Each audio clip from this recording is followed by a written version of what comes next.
ایک بڑی پتے کی بات میں کرتا ہوں. آج جس چیز نے ہمیں بہت زیادہ غافل کیا ہے، جس چیز نے ہمیں سب سے زیادہ غافل کیا ہے نوجوان بچوں کو آج، وہ موبائل ہے. انٹرنیٹ کا زمانہ ہے، اس میں لوگوں کی راتوں کی نیندیں اڑ گئی ہیں، صحت بھی تباہ و برباد ہے، لیکن کسی کو فرق نہیں پڑتا. آنکھیں خراب ہو چکی ہیں، کئی لوگوں کے ہاتھوں کے مرض میں مبتلا ہیں، کئی لوگ اپنے ہارٹ کی تکلیف میں مبتلا ہیں، صرف اس کے جو موبائل کے ریزز ہیں اور بہت سارے اس کے سائیڈ ایفیکٹس ہیں جس کی وجہ سے یہ تکلیفیں ہیں، لیکن اس کے باوجود اس کو ہم چھوڑتے نہیں. اور میں یہ کہہ رہا ہوں کہ چھوڑ کر کے پورا ختم کرنے کی بھی بات نہیں کر رہا ہوں. اس کا استعمال جن کاموں کے لیے ہے ٹھیک ہے، لیکن اسی سے ہمیں کچھ چیزیں سیکھنا بھی چاہیے تھا. اسی موبائل سے ہی میں محسوس کرتا ہوں کہ انسان اپنا مقصد اصلی بھول گیا، لیکن موبائل اپنا مقصد اصلی ابھی نہیں بھولا. موبائل کی ایجاد، موبائل کی بنیاد کس کام کے لیے رکھی گئی؟ یہ صرف کمیونیکیشن کے لیے ہے نا. موبائل شروع کیا گیا تھا ایک دوسرے سے تعلق قائم کرنے کے لیے. آپ یہاں بیٹھے ہیں، فلاں جگہ آپ کے رشتہ دار ہیں، آپ کو کال کرنی ہے، ان سے بات کرنی ہے، آپ نے ملایا نمبر، بات کر لی. شروع میں جو موبائل آیا تھا اتنے ہی کام کے لیے تھا نا. زیادہ سے زیادہ میسج فارورڈ کر سکتے تھے، میسج وہ دیکھتا، آپ کو ریپلائی کر دیتا، اتنا ہی کام تھا. کال ہو سکتی تھی، میسج ہو سکتا تھا، اور اصل مقصد بھی موبائل کا یہی تھا، کمیونیکیشن. ٹھیک ہے، آپ کال کریں، ادھر سے کال آئے اٹھائیں، بات کریں، یہی کام کے لیے موبائل کی شروع. موبائل میں ترقی ہوتی گئی، موبائل میں اور ترقی ہوتی گئی. چند دنوں کے بعد اس میں میوزک آئی، اس میں گانے بھی آئے، سننے والی چیزیں آئی. چند دنوں کے بعد اور ترقی ہوئی کہ اس میں فوٹو لیا جا سکتا تھا، وہ بھی چھوٹی سائز کا، فوٹو کی حد تک چلتا رہا. اس کے بعد پھر ویڈیو آئی اس کے اندر، فوٹو ویڈیو گیلری تک تو ٹھیک تھا. اس کے بعد اب اس میں ہی انٹرنیٹ کی پوری دنیا ڈال دی گئی. اب اس میں ویب سائٹ بھی کھلنے لگی. جو ٹیلی ویژن میں دیکھ سکتا تھا وہ سب کا سب موبائل میں دیکھنے لگا. اس ترقی کو موبائل نے تقریباً 10 سالوں میں یا 20 سال لگے اس کو. 20 سال میں یہ اس ترقی کو پہنچ چکا ہے کہ اپنی ساری دوسری چیزیں پیچھے چھوڑ دیا. ٹی وی کا بھی وہ آج مقام نہیں رہے گا جو موبائل کا ہے. گھر کے لینڈ لائن کا بھی کوئی اتا پتہ نہیں ہے. منی آرڈر، خط، پوسٹ کارڈ، یہ ساری چیزیں ختم ہو چکی. موبائل سب کی جگہ لے چکا ہے، بہت آگے بڑھ چکا ہے، بہت ترقی کر چکا ہے موبائل. پھر میں توجہ دلا رہا ہوں، اس کا اصل کام کیا تھا؟ کمیونیکیشن، ایک دوسرے سے کال کرنا. موبائل ادھر سے ادھر دو لوگوں کی بات کراتا تھا. لیکن میرے عزیزو، ان 20 سالوں میں اس موبائل کو دیکھو، آج یہ ترقی اتنی کر چکا کہ پکس آ گئیں، ویڈیوز آ گئیں، انٹرنیٹ آ گیا، اس کے اندر گیمز آ گئے، سب آ گئے. لیکن چاہے تم کچھ بھی دیکھ رہے ہو موبائل اوپن کر کے، اگر کسی دوسرے نے کال کیا تو وہ اسی وقت کال آتی ہے یا نہیں آتی؟ تمہارے موبائل کا اسکرین شو کرتا ہے یا نہیں کرتا؟ تم فیس بک دیکھ رہے ہو، کال آتی ہے کہ نہیں آتی؟ تم ویڈیو دیکھ رہے ہو، اگر کسی نے کال کیا تو اسی ویڈیو کے بیچ میں ہی یہ بجا کر کے دکھاتا ہے کہ کوئی تمہیں بلا رہا ہے. گیم کھیل رہے ہو تم اندر، چاہے جتنے فولڈر کے اندر چلے جاؤ، لیکن اگر کسی نے کال کیا تو وہ گیم وہاں رک جاتی ہے اور کال بجنے لگتی ہے. اس کا مطلب یہ ہے کہ جس کام کے لیے یہ شروع ہوا تھا وہ آج تک اپنا مقصد نہیں بھولا. آج تک اس کی ترقی بہت ہو چکی ہے، اس میں بہت ساری ترقیاں آ گئی، انٹرنیٹ کی پوری دنیا آ گئی. لیکن وہ کمیونیکیشن کے لیے جو شروع کیا گیا تھا وہ آج بھی کر رہا ہے کام. تم اس موبائل میں 1000 کام کر رہے ہو، لیکن اگر کسی نے تمہیں کال کیا تو اسی کاموں کے بیچ میں ہی وہ تمہیں بجا کے دکھائے گا، گھنٹی بج جائے گی. میرے عزیزو، اس موبائل سے ہی یہ بھی سیکھنا چاہیے، انسان کا مقصد اصلی اللہ کی عبادت ہے. تم چاہے جتنی بھی ترقی کر چکے ہو، آج تم گھاس پھوس کی مسجدوں سے سنگ مرمر کی مسجدوں میں آ گئے. آج ترقی کے زمانے میں تم گھوڑا گاڑی نہیں مرسیڈیز میں گھوم رہے ہوں گے، تم آج یکا گاڑی میں نہیں بلکہ پلین میں سفر کر رہے ہوں گے، ٹرین میں سفر کر، بہت ترقی کر چکے ہو. لیکن اسی سے اگر سیکھ سکتے تو سیکھ لیتے. آج بھی اگر اللہ کی پکار آ جائے تو مجھے ان کاموں کو چھوڑ کر اسی کے بارگاہ میں حاضر ہونا چاہیے. یہ مشین ہے، ایک آلہ ہے، اس مشین نے آج تک اپنا مقصد نہیں فراموش کیا. جس کام کے لیے اس کو بنایا گیا تھا وہ موبائل آج بھی وہ کام کر رہا ہے، اگرچہ اس میں بہت ترقی ہو گئی. تم تو انسان ہو، تم دنیا کی چکا چوند کو دیکھ کر کے، اس کی چاندنیوں کو دیکھ کر کے اپنے مولا کو کیسے فراموش کر گئے. آج جب ہم بات کرتے ہیں تو لوگ یہ کہتے ہیں وہ پہلے کا زمانہ تھا، انہیں کام کاج نہیں تھا، گاڑی گھوڑے کچھ نہیں تھے، اس لیے وہ اللہ اللہ کرتے تھے. میرے عزیزو، تب تو تف ہے، لعنت ہے، اس مشین سے بھی زیادہ گئے گزرے ہو. ہاں وہ اہل اللہ تھے، ان کے زمانے کے تقاضے تھے، اس کے باوجود وہ رب تعالیٰ کی پکار ہوتی تو ضرور حاضر ہوتے، اس لیے کہ انہیں معلوم تھا ہمارا مقصد ہی دنیا میں آنے کا یہ ہے. چاہے میں ترقی کر کے آسمان پر بھی پہنچ جاؤں، چاہے میں ترقی کر کے چاند تک بھی پہنچ جاؤں، لیکن میرا جو مقصد ہے دنیا میں آنے کا وہ میرے مولا کے حضور حاضر ہونا ہے جب وہ مجھے پکارے.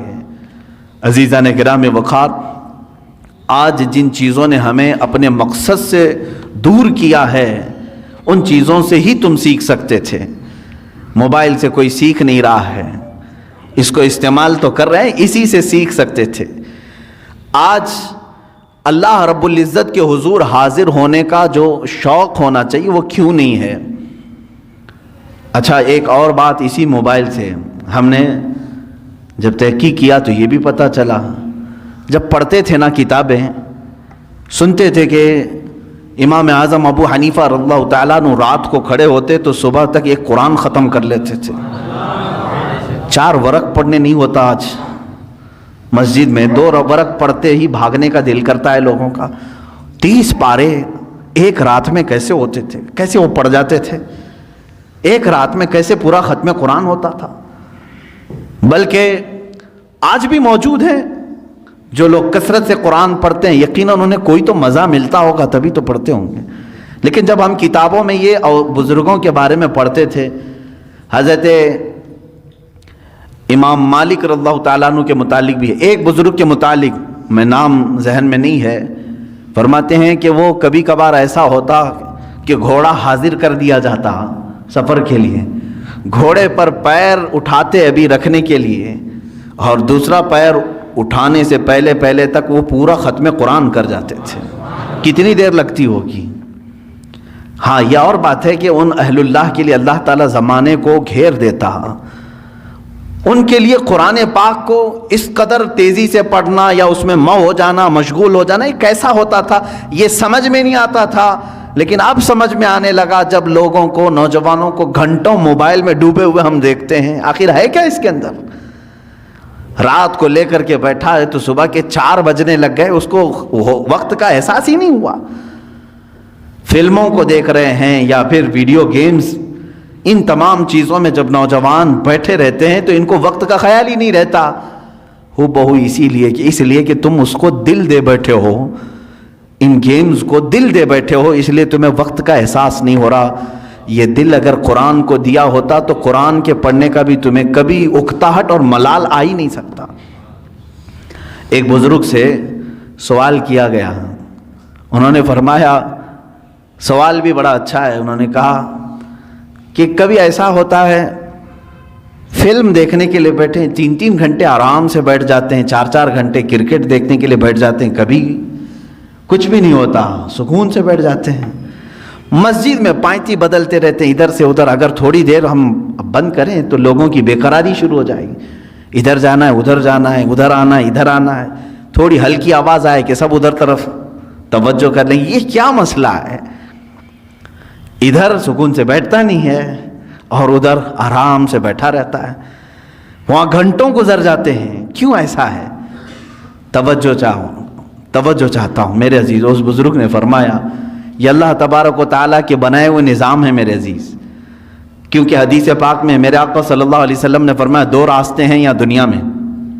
بہت خوبصورت راستہ ہے، ایک بہت خوبصورت راستہ ہے وہ جہنم کا ہے، دوزخ کا ہے، اور ایک بہت ہی کھردرا راستہ ہے، اوبڑ کھابڑ راستہ ہے وہ جنت کا ہے۔ شوق تو نہیں ہو رہے ہیں، میں الٹا بول گیا ہوں، حقیقت ہے۔ دوزخ کا راستہ دنیا میں خوبصورت بنایا گیا ہے، لیکن منزل خطرناک ہے، اور جنت کا راستہ کانٹوں بھرا ہے، اوبڑ کھابڑ ہے، لیکن منزل بہت خوبصورت ہے۔ یہ اللہ کے نبی صلی اللہ علیہ وسلم نے فرمایا، اس بزرگ نے اس کے سوال کا جواب دیا، میاں بات یہ ہے اگر تجھے کانٹوں پر بٹھایا جائے تو کتنی دیر تک تو بیٹھے گا؟ پالتی ادھر سے ادھر پائنتی بدلتا ہی رہے گا، ادھر چبا تو ادھر اٹھا، ادھر چبا تو ادھر اٹھا۔ یہ بے قراری کانٹوں پر بیٹھنے کی وجہ سے ہے۔ اور جہنم کے راستے پر جو بیٹھا ہے 4 گھنٹے 5 گھنٹے وہ سکون سے ہی بیٹھے گا، اس لیے کہ دنیا میں اس کے لیے سکون، بظاہر سکون نظر آئے گا، تو باغیچے میں بیٹھا ہے جیسے جس طرح سے، تو دوزخ کے راستے پر دنیا میں جو بیٹھا ہوا ہے وہ اپنے پورے گھنٹے خرچ کرے گا، اسے وہاں اطمینان کی طرح لگے گا۔ جنت کا راستہ اگرچہ کانٹوں بھرا ہے لیکن منزل بہت خوبصورت ہے۔ میرے عزیزو، اس بات کو سمجھ کر کے چلو، آج تھوڑا بہت سٹرگل کرنا ہوگا تب تمہیں قلب کا سکون ملے گا۔ اور اگر آپ گناہوں میں اپنے دل کی لذت اور سکون چاہتے ہیں تو یہ کیسا سکون ملے گا جانتے ہیں آپ؟ کھجلی والا سکون، کھجلی والا سکون۔ گناہوں کی لذت سے جو سکون ملتا ہے وہ کھجلی والا سکون۔ میں اکثر کہا کرتا ہوں، کھجانے کے وقت اچھا لگتا ہے، جب کھجلی ہو تو دل کرتا ہے، من کرتا ہے کہ کھجاؤں، اس کو کھجاؤ، لیکن جب چھوڑ دیتے ہو اس کے بعد جلن شروع ہوتی ہے، زخم شروع ہو جاتے ہیں۔ تو یہ کھجلی والا سکون کب؟ جب تک کھجاتے رہتے ہیں تبھی تک، اور چھوڑ دیا تو جلن بھی ہے، داغ بھی ہے، زخم بھی ہے۔ گناہوں کی لذت سے ملنے والے سکون کی وہی علامت، وہی کیفیت ہے میرے عزیزو۔ جب تم گناہ کر رہے ہو اس وقت تمہارے نفس کو اچھا لگ رہا ہوگا، لیکن جب عمر ڈھل جائے گی ان گناہوں کے دھبے تمہیں پریشان کریں گے، یہ زخم رہ جائیں گے۔ یہاں تک کہ جنت میں کچھ لوگ آئیں گے، جنت میں آ بھی جائیں گے، لیکن ان کی پیشانیوں پر دوزخ میں جلے ہوئے داغ موجود ہوں گے۔ ان کو دوسرے جنتی دیکھ کر کے کہہ رہے ہوں گے فلاں فلاں گناہوں کی وجہ سے اسے داغا گیا ہے، ابھی تک داغ نہیں جا رہے ہیں۔ کتنے 100 سال کے بعد وہ آیا ہوگا جنت میں، لیکن داغ نہیں جا رہے ہیں۔ کھجائے ہوئے داغ جلدی جاتے نہیں ہیں۔ ہمیں بچپن میں نہیں بلکہ جب نئی جوانی شروع ہوتی ہے تو ایک بیماری آتی ہے اکثر نوجوانوں کو، پمپلز کی، خاص طور پر حکماں جو ہیں، علاج اس کا سب سے بہترین علاج یہی بتاتے ہیں کہ اس کو ہاتھ نہ لگاؤ، بس اسے ناخن نہ لگاؤ، اس کو پھوڑو مت، اس لیے کہ وہ دھبا پیدا کر دیتا ہے۔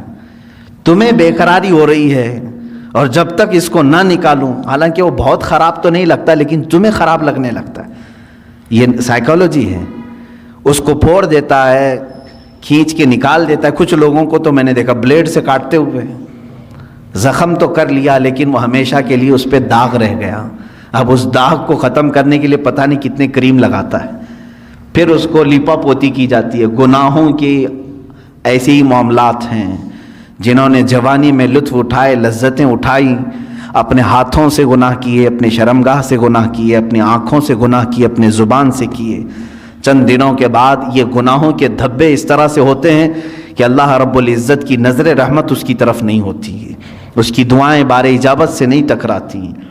یہ تمام معاملات اس کے اپنے کیے ہوئے ہوتے ہیں، اسی لیے قرآن کہتا ہے ما اصابکم من مصیبت فبما کسبت ایدیکم، جو کچھ بھی مصیبتیں تم پر آتی ہیں یہ تمہارے اپنے ہاتھوں کی کمائی ہے، تم نے اپنے ہاتھوں سے کیا ہے۔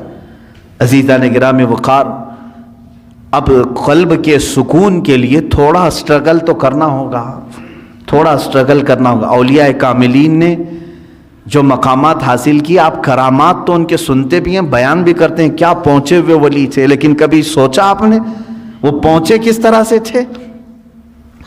ان کی ٹھوکروں میں مردوں کا زندہ کرنا اللہ نے رکھ دیا، ان کو طاقت و قوت اتنی عطا کی کہ اللہ رب العزت نے ان کے لیے پوری کائنات کشادہ کر دی کہ میرے بندے تو جہاں چاہے جس طرح چاہے زندگی گزار، جو تجھے چاہے وہ حاصل کر لے۔ یہ کب ہوتا ہے ان کا مقام؟ میرے عزیزوں وہ یوں ہی نہیں حاصل کرتے، اپنے آپ کو اللہ کی بارگاہ میں فنا کر دیتے ہیں۔ اسی لیے شاعر نے کہا ہے مٹا دو اپنی ہستی کو اگر کچھ مرتبہ چاہو، مٹا دو اپنی ہستی کو اگر کچھ مرتبہ چاہو، کہ دانا خاک میں مل کر گلے گلزار بنتا ہے۔ بیج کو کیچڑ میں بونا پڑتا ہے تب جا کر کے پھول اگتے ہیں۔ تم اگر یہ سوچتے ہو کہ میں سارے مرغن غذائیں کھاؤں، بہترین چکن مٹن اور سارے گھی مرغن سب چیزیں کھا کر کے میرے دل کو ذکر کی لذتیں ملیں، مشکل ہے، ایسا مشکل ہے۔ یہ راستہ تھوڑا سا کٹھن ہے۔ میں تصوف کے راستے پر آپ کو کہہ رہا ہوں، کچھ چیزوں کو روکنا ہوگا، صبر کے راستے پر آنا پڑے گا۔ سرکار غوث پاک رضی اللہ تعالیٰ عنہ کی بارگاہ میں ایک بوڑھی خاتون آئی، اپنے بیٹے کو چھوڑ گئی، کہا اس کو اچھا بنائیے، آپ اس کو اچھا بنائیے، اس پر اتنی نظر کیجئے کہ یہ آپ جیسا بن جائے۔ کہا ٹھیک ہے، اس کو چھوڑ جاؤ۔ خانقاہ میں رہنے لگا۔ چند دنوں کے بعد وہ خاتون آئی، دیکھا سرکار غوث پاک رضی اللہ تعالیٰ عنہ گوشت اور روٹی کھا رہے تھے، اور اس بچے کو سوکھی ہوئی روٹی دے کر کونے میں بٹھائے تھے، وہ پانی میں بھگو کر نرم کر کے کھا رہا تھا، اس کے گلے میں چبھ رہی تھی روٹیاں۔ ماں تھی، دیکھ کر کے گھبرائی اور کہا شیخ عبد القادر جیلانی رضی اللہ تعالیٰ عنہ سے، آپ تو بڑا اس کے ساتھ بے انصافی کا معاملہ کر رہے ہیں، نا انصافی کا معاملہ کر رہے ہیں، خود تو آپ گوشت اور روٹی کھا رہے ہیں اور میرے بچے کو سوکھی روٹی جو حلق سے اتر نہیں رہی۔ آپ نے پورا دسترخوان سے جو کچھ بھی تھا کھانے کے بعد اس خاتون کو جواب زبان سے نہیں دیا، وہ جو ہڈیاں جمع تھی سب کو جمع کیا اور اس پر ہاتھ رکھ کر کے کہا قم باذن اللہ، اللہ کے حکم سے اٹھ جا۔ تو وہ جو مرغی ذبح تھی وہ پھر سے زندہ ہوئی۔ بعض اولیاء کاملین کو یہ تصرف دیا گیا ہے، وہ مرغ زندہ ہوا۔ آپ نے اس خاتون سے کہا کہ اے خاتون، جب تیرا بیٹا بھی اس لائق بن جائے تو اسے بھی میں ایسے ہی کھلاؤں گا۔ اس کی تربیت کا زمانہ ہے، اسے آج صبر سکھایا جا رہا ہے۔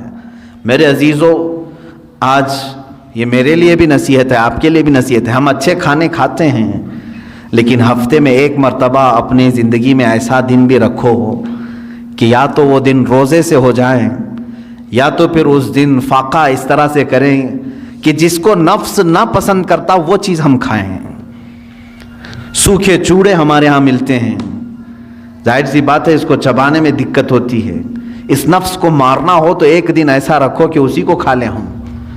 روٹیاں سکھا کر کے رات کو اولیاء کاملین رکھتے تھے صرف اپنے نفس کو مارنے کے لیے۔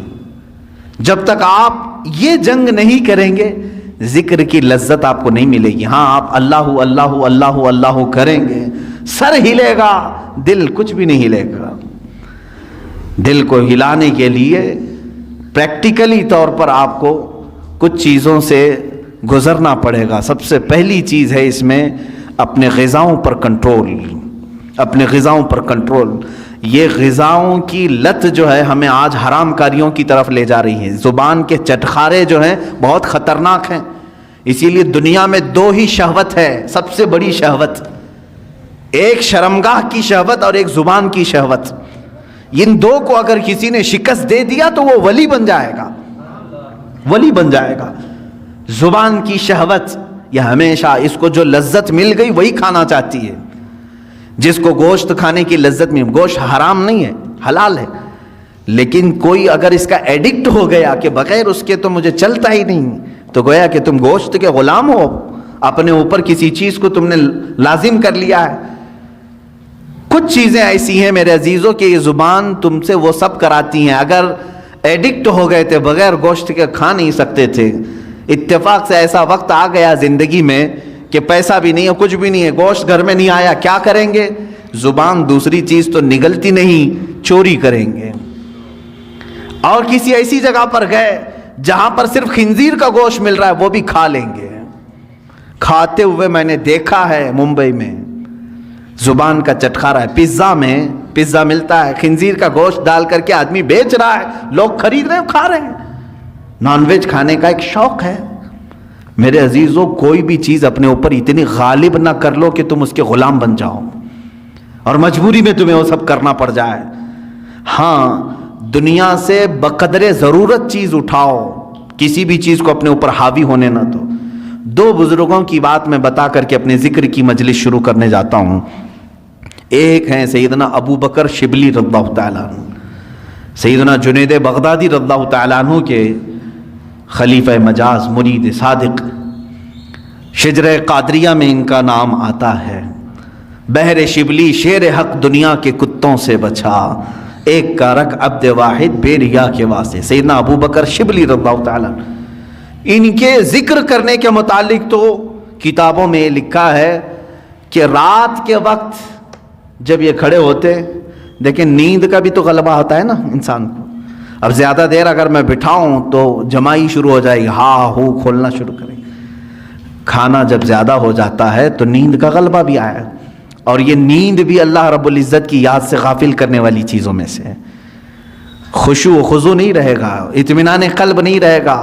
یا تو مجبوری میں بیٹھے گا, یا تو تماشا دیکھنے کے لیے بیٹھے گا, یا تو صرف نام گنانے کے لیے بیٹھے رہے گا. جو اس کا قلب کا حضور ہے, حاضری, وہ نہیں ہو پائے گی. نیند کا غلبہ آیا. حضرت ابو بکر شبلی رحمۃ اللہ تعالیٰ علیہ سلسلہ قادریہ کے مشہور بزرگ ہیں. رات کو عبادت کے لیے کھڑے ہوئے, جھپکی آئی, اونگ آتی ہے نا, صرف ایک اونگ آئی, اللہ اکبر. اس کے بعد آپ اتنا روئے, اٹھے اور جا کر کے کیا کرنے لگے معلوم ہے؟ نمک میں سلائیاں پھیر کر اپنی آنکھوں میں لگایا. نمک کا سرما لگاتے تھے, صبح تک ان کی آنکھوں سے خون بہتا تھا. لوگ دیکھتے, ان کے مریدین کہتے, روزانہ پھر آپ نے یہی کرنا شروع کیا. کہا میں ان آنکھوں کو کیوں نہ سزا دوں جو مجھے میرے رب کے حضور حاضر ہونے سے روکتی ہیں. میں ان آنکھوں کو کیوں نہ سزا دوں, یہ غافل کرتی ہیں مجھے میرے رب کے حضور حاضر ہونے سے. یہ اسٹرگل ہے. اولیاء کاملین یوں ہی یہ مقامات نہیں حاصل کیے, انہوں نے اپنے آپ کو فنا کر دیا یاد الہی میں. حضرت شاہ مینا رحمۃ اللہ تعالیٰ علیہ لکھنؤ کے بڑے بزرگ ہیں. شاہ مینا کے نام سنے ہوں گے آپ. یہ لکھنؤ میں آج بھی ان کا مزار مرجع خلائق ہے. ان کی سیرت میں نے پڑھا, رات کو یہ عبادت کے لیے کھڑے ہوتے اگر ذکر کے لیے تو یوں نہیں, نرم قالین ہے, اے سی لگی ہوئی ہے, پنکھے چل رہے ہیں, ماربل کی دیواریں ہیں, ہم آرام سے بیٹھ کر کے اللہ کا ذکر کریں, آرام سے بیٹھ کر کے ہم تقریریں سنیں. نہیں, حضرت شاہ مینا رحمۃ اللہ تعالیٰ علیہ دیوار اتنی اونچی دیوار ہوتی کہ تقریباً 10 فٹ کی دیوار, 10 فٹ کے اوپر دیوار پر کھڑے ہو جاتے تھے. اتنی جگہ ہوتی کہ ان کے 2 قدم رکھے جا سکتے تھے اس دیوار پر, باقی کچھ بھی نہیں, نہ پکڑنے کے لیے کوئی چیز ہوتی, کچھ بھی نہیں. اسی حالت میں کھڑے ہوتے. لوگ کہتے زمین پر پڑھیں, کہتے ہیں کہیں مجھے زمین پر پڑھتے پڑھتے سستی آ گئی, کاہلی آ گئی, تو میں ڈرتا ہوں کہ میرے رب کی توہین نہ ہو جائے. میں دیوار پر اس لیے کھڑا ہوتا ہوں کہ اگر میرے جسم کو سستی آ بھی گئی تو سزا مل جائے گی, دیوار سے دھڑام سے گروں گا. جسم کو جو سزا ملنی وہ مل جائے گی. دیوار پر ایسے کھڑے ہوتے تھے, ایسے کھڑے ہوتے کہ پکڑنے کے لیے کوئی چیز وہاں پر نہیں ہوتی. ظاہر سی بات ہے بالکل الرٹ آدمی رہے گا اس طرح سے. عزیزان اکرام وقار, ان اولیاء کاملین کی عبادتوں کو ہم نہیں پہنچ سکتے, لیکن یہ واقعات ہم اس لیے سناتے ہیں کہ اس کا ایک عشر عشیر, ایک ذرہ تو ہماری زندگی میں آ سکے. ہم اگر غوثیت کے مقام کو نہیں حاصل کر سکتے تو ان کی عبادات, ان کی ریاضات کا کچھ حصہ تو حاصل کر سکیں, کچھ چیزیں ہماری زندگی میں تو آ جائیں. آج ہم برسوں سے ذکر کی مجلسوں کو چھوڑے بیٹھے ہوئے ہیں, نہ ہمیں کوئی کرانے والا ہے نہ ہم کرنے جا رہے ہیں. کبھی آپ نے دیکھا ہمارے گھروں میں ساری چیزیں بالکل جیسی چلتی تھی ویسی چل رہی ہیں, کھانا اپنے وقت پر چلتا ہے, اور کچھ لوگوں کے ہاں بالکل فکس ہے, چل رہا ہے, سیریل اس وقت چلنا ہے, فلم اس وقت چلنا ہے, وہ ریگولر چل رہے ہیں, ناغا اس میں نہیں ہوتا ہے. چلیں کچھ اچھے گھر ہیں وہاں تقریریں چل رہی ہیں, نعتیں چل رہی ہیں, ٹھیک ہے, یہ سب چل رہے ہیں. کبھی آپ نے اپنے ضمیر سے پوچھا اللہ کا ذکر کہاں گیا میری زندگی سے؟ اللہ کا ذکر کہاں گیا؟ کیا میں اپنے گھر والوں کو لے کر کبھی بارگاہ رب العزت میں ذکر کے لیے مشغول ہوتا ہوں؟ نہیں ہے۔ سالوں سال کی فہرست نکال کر کے دیکھیں تو کوئی مجلس ذکر نہیں ملتی، کوئی محفل ذکر نہیں ملتی۔ آج تو حال یہ ہے کہ دنیا یہ چاہتی بھی ہے کہ تم اللہ سے اتنے دور ہو جاؤ کہ تمہیں احساس بھی نہ ہو کہ خدا ہے۔ معاذ اللہ رب العالمین۔ مجھے آج ہی اس بات کا احساس بھی ہو رہا تھا۔ ممبئی کے ہمارے بچے آئے ہوئے ہیں، 6 مہینے کے بعد آج انہوں نے جمعہ کی نماز پڑھی۔ اس طرح سے مجمع میں آج بھی مسجدیں بند ہیں وہاں پر۔ افسوس ہوتا ہے مجھے، دلی افسوس ہے۔ جس مسجد کا میں خطیب ہوں، امام ہوں، اس مسجد کو بھی آج تالا لگا ہوا ہے، 4 یا 5 لوگ نماز کے لیے حاضر ہوتے ہیں۔ میں یہ بات کیوں کہہ رہا ہوں معلوم ہے؟ باقی سارے لوگ جو وہاں پر ہیں اتنا عرصہ بغیر رب ذوالجلال کی بارگاہ میں گئے گزارا نہ، تو اب دل سخت ہو گئے، اب دلوں میں کالک پڑ گئی، مہریں لگنے کا وقت آ گیا۔ مسجد کے پاس سے گزر جاتے ہوں گے، اندر جانے کا خیال بھی نہیں آتا ہوگا۔ ہاں میں سب کی بات نہیں کر رہا ہوں، کچھ کو تو دل دکھتا بھی ہوگا، اندر جائیں کیسے، میرے مولا کے حضور اپنی پیشانیاں کیسے ٹیکیں۔ عزیزان گرامی وقار، سیدنا ابراہیم بن ادھم رضی اللہ تعالیٰ عنہ فرماتے ہیں مجھ سے دنیا پوری چھین لی جائے میں کسی پر واویلا نہ کروں گا، لیکن اگر میرے لیے اللہ کی کسی مسجد کا دروازہ بند ہو گیا تو میری موت ہے۔ فرماتے میری موت ہے۔ حضرت ذوالنون مصری رضی اللہ تعالیٰ عنہ، یہ وہ بزرگ ہیں جنہوں نے 40 سال مسجد میں اعتکاف کیا لیکن ٹیک تک نہیں لگائی دیوار کو، مسجد کی دیوار کو سہارا تک نہیں لیا۔ وہ مسجدوں میں ان کا دل لگا ہوا ہوتا تھا۔ حدیث آپ پڑھ کر کے دیکھیں، اللہ کے حبیب صلی اللہ علیہ وسلم فرماتے 7 لوگ ایسے ہیں جن کو قیامت کے دن بھی اللہ اپنے عرش کا سایہ عطا کرے گا، جب کسی پر کوئی سایہ نہیں ہوگا، سورج سوا نیزے کے فاصلے پر کھلا رہے گا، لیکن 7 قسم کے لوگ ایسے ہوں گے جن کو اللہ قیامت کے دن محشر کے میدان بھی سایہ عطا کرے گا، عرش کا سایہ ملے گا، وہ چھاؤں میں کھڑے ہوں گے۔ وہ کون ہے؟ وہ 7 قسم کے لوگ پھر کبھی ذکر کروں، ان میں سے ایک بندہ ایسا ہے جس کے بارے میں میرے آقا صلی اللہ علیہ وسلم فرماتے ہیں رجل تعلق قلبہ بالمساجد، وہ آدمی جس کا دل مسجدوں میں لٹکا ہوا ہے۔ لٹکا ہوا ہے مطلب لگا ہوا ہے، اب اذان ہو کہ میں مسجد میں جاؤں، اب اذان ہو کہ میں مسجد میں آؤں۔ جس کی یہ کیفیت ہے اسے قیامت کے دن عرش کا سایہ عطا کیا جائے گا۔ لیکن افسوس ہے کچھ جگہوں پر یہ لاک ڈاؤن کے بہانے اللہ کے گھر ایسے بند کر دیے گئے، یہ سب ناٹک ہے۔ اب میں بولوں تو پھر دوسرے راستے پر چلا جاؤں گا، اس لیے کہ کبھی کبھار جذبات میں بے قابو ہو جاتا ہوں۔ جو ہمارے ساتھ کھیل کھیلا جا رہا ہے فقط ایک بہانہ، کورونا کورونا کورونا، یہ کیا چیز ہے؟ اس کی کوئی لاجک آج تک سمجھ میں نہیں آ رہی ہے، کوئی اس طرح کی آتھینٹک بات سمجھ میں نہیں آ رہی ہے، اور ساری پبلک بیوقوف بنتی ہے اور وہ بنا رہے ہیں۔ عجیب سی بات ہے، کچھ گدھے پورے ملک کو چلا رہے ہیں اور سب کو قائل بھی کر رہے ہیں، اور سب خاموش بھی ہیں بیٹھے ہوئے، پوری مارکیٹ بھری ہوئی ہے کھچا کھچ، کورونا نہیں آتا، بسیں چل رہی ہیں کورونا نہیں آتا، ٹرینیں چل رہی نہیں آتا ہے، مسجد میں 10 لوگ 20 لوگ آئیں تو کورونا کی تکلیف ہے۔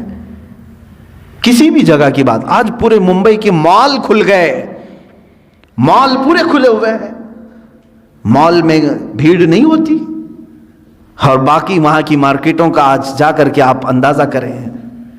میرے عزیزوں، صرف اور صرف میں، کوئی اور وجہ نہیں، اتنے لمبے عرصے تک آپ کے ہاں بیٹھا رہا ہوں، صرف اور صرف میرے پاس دل میں یہی ایک چیز آتی ہے، میں جاؤں، میرے لیے کافی انتظار ہے وہاں پر۔ ڈیلی شاید کوئی نہ کوئی ہمارے پاک سائٹ وکرولی والے فون کرتے ہی رہتے ہیں، کب آ رہے ہیں کب آ رہے ہیں، ان کے ہاں بھی انتظار ہے۔ میں صرف اور صرف یہ ایک بات سوچتا ہوں، اللہ تبارک و تعالیٰ نے یہاں پر ہمارے لیے دروازے کھلے رکھے ہیں، کہیں ان نعمتوں سے میں محروم نہ ہو جاؤں۔ یہ مجھے جمعہ کی نعمت اللہ نے دی ہے، عیدین کی نعمت ملی ہے، ہم عید الفطر سے نمازیں یہاں پڑھ رہے ہیں اور بالکل کھلے عام ہیں، سارے اپنی صفیں لگا کر کے پڑھ رہے ہیں، تو میں کبھی یہی سوچتا ہوں کہ یہ نعمت سے میں محروم نہ ہو جاؤں۔ حالانکہ وہاں کے لوگوں کا بھی حصہ ہے، ان کی محبت سر آنکھوں پر۔ میں یقیناً آج بحیثیت خطیب و امام ممبئی ہی کا تعلق ہے، لیکن صرف یہی ایک بات، مسجدیں بند کر کے لوگوں کے دلوں میں آج ایسی کیفیت آ گئی کہ جمعہ کے جانے کا اب احساس بھی نہیں رہا۔ چند دنوں کے بعد یہی لوگ کہیں گے، کئی کام کاج پر ہیں، جمعہ ہو رہی، ارے چھوڑو اب زور پڑھ لیں گے، اتنے دنوں تک تو زور پڑھتے ہی تھے نا۔ جمعہ کی اہمیت دلوں سے ختم کر دی گئی۔ پہلے تو زندگی میں ایک جمعہ چھوٹنے پر ہم سب میں سے، بلکہ ہماری بات تو چھوڑیں، عام بندہ جو کوئی اور نماز نہیں پڑھتا ہوگا لیکن وہ جمعہ چھوڑنے کو بہت بڑا گناہ سمجھتا تھا۔ جو کبھی نماز کو نہیں آتا، جمعہ کے دن اس کے گھر میں جا کر کے دیکھو، نہا رہا ہے، خوشبو لگا رہا ہے، سرمے لگا رہا ہے، مسجد کے آنے کے اہتمامات کر رہا ہے، دوسری کوئی نماز نہ پڑھتا ہو۔ جمعہ کا اہم رتبہ ہمارے دماغ میں موجود تھا، اس کو ختم کر دیا گیا۔